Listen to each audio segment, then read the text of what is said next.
created a new kind of NPC called an artisan. And the artisan is a special NPC you encounter in the world, and once you've earned their loyalty, they'll join you.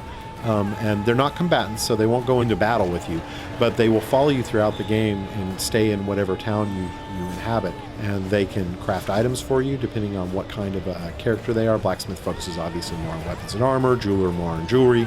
And then each one also has unique abilities they can do, like enchanting for the mystic. The blacksmith can add sockets to items so that you can put gems on them. And the jeweler can remove gems from items and also combine gems together to make better gems. When you encounter them, they usually have some kind of a problem that they need help with.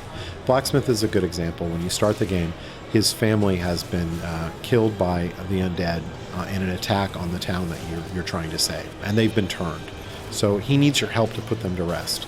So once you do that, he will be loyal to you and thankful and want to help out. So he basically goes back to work as the town blacksmith and starts trying to develop, items for you to help out in your fight against the Diablo's minions of evil.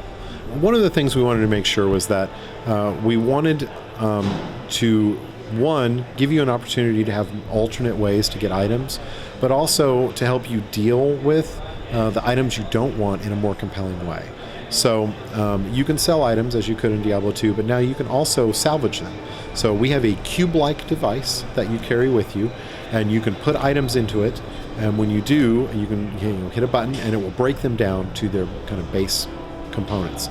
So those are the materials that you need to be able to create new magical items. So you can take those back to your crafters and look at what recipes they've learned, and essentially the recipes have requirements for them.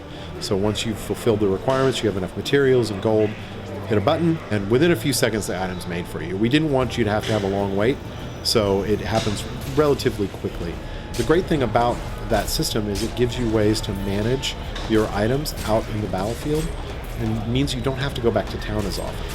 One of our primary objectives with artisans is to make each one a unique individual with a really, profound character that contributes to the series.